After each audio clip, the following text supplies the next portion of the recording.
నేనేమడిగానంటే secularism, what is the true meaning of secularism అని. అలా మాట వచ్చి నేనేమడిగానంటే, మీరు ఒక హిందువు తప్పు చేస్తే ఖండించండి, ఒక ముస్లిం పట్ల ద్రోహం చేస్తే ఖండించండి, శిక్షించండి. అలాగే ఒక ముస్లిం ఒక హిందువుల్ని ద్వేషించినా దాడి చేసినా శిక్షించండి. ఇద్దరికి శిక్ష ఒకటే.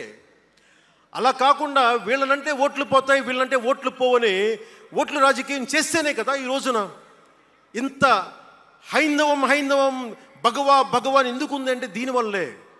Because of pseudo secularists. ఈ రోజున ఇది జరుగుతుందంటే because of you pseudo secularists, because of you. మీరే కనుక secularism, if you would applied in the true spirit, there would have no need for the changes what are there today. మీరు చేశారు తప్పులు. ఆ రోజు నేను అడిగా, ఓల్డ్ సిటీలో పాతబస్తీ హైదరాబాద్లో మీరు 15 నిమిషాలు మీరు కళ్ళు మూసుకోండి పోలీసుల్ని, మేము హిందువులకి ఏంటో చూపిస్తామంటే నువ్వు ఎవరిని ఉద్దేశించి మాట్లాడుతున్నావు? హిందూ అంటే దాంట్లో పవన్ కళ్యాణ్ కూడా ఉన్నాడు. పొద్దున్న లేస్తే నేను హనీఫ్, అబ్దుల్, మొత్తం రహీం వాళ్ళతోనే ఉంటాను నేను. కానీ నేను వాళ్ళతో ఉన్నాను కదా అని చెప్పి నాకు బాధ రాదని మీరు అనుకోకండి, తప్పది. ఓ గలతే భయ్యా, తప్పది. వస్తుంది బాధ. నేను ఎవరిని నిందించట్లా. తిరుపతి కల్తీ లడ్డు చేస్తే నేను ముస్లింలను నిందించలా, క్రిస్టియన్లను నిందించలా. నేను నిందించింది దోషుల్ని పట్టుకోమని. చివరికి ఏం తేలారు? వాళ్ళందరూ హిందువులే కదా. నేను మాట్లాడుతుంది ఇది. This is secularism. If there is true secularism, మన నాయకులందరికీ చెప్తున్నాను, మీ అందరికీ చెప్తున్నాను, true secularism should be applied in the true spirit, not for damn convenient vote bank politics. Don't do it. Janasena is not for it. ఒక తప్పుని తప్పుగానే చెప్తాం.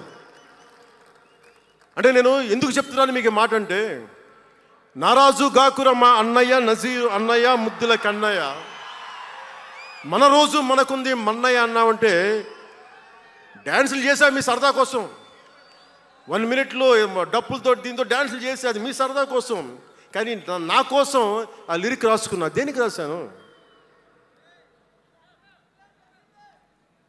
గుజరాత్లో ఆ మారణహోమం జరిగితే దానికి చాలామంది ముస్లింలు చనిపోతే బాధతోటి నా హృదయం స్పందించి మాస్టర్జీ అనే ఒక ప్రజా కవి చేత నేను రాయించాను ఆ పాట.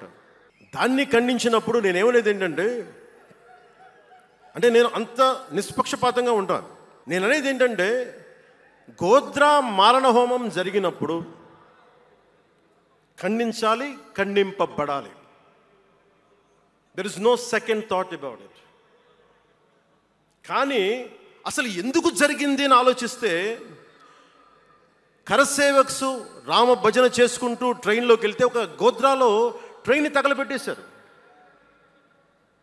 మరి దాని గురించి కూడా మాట్లాడాలి కదా. ఇది తప్పు, ఇది కూడా తప్పే. అలా జరిగి ఉండకుండా ఉండాల్సింది. బాధే నాకు. ఆ రోజు నేను సినిమాలో ఉన్నా కాబట్టి నారాజు గాకరని పెట్టా. అదే కనుక అలాంటి సంఘటన నుండి ఏం చేయాలి మనం? అలాంటి తప్పులు జరిగితే మొదటి తప్పు చేసిన వాడినే వెతికి పట్టుకొని జ్యూస్ లాగా సెకండ్ వరల్డ్ వార్లో జర్మనీని ఎలాగా సౌత్ అమెరికాకి వెళ్ళినా ఎలా పట్టుకొని శిక్షించారో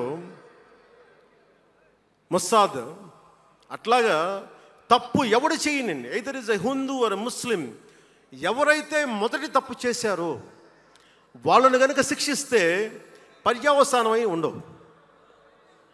ఇది చాలా బలంగా ఆలోచించాలి.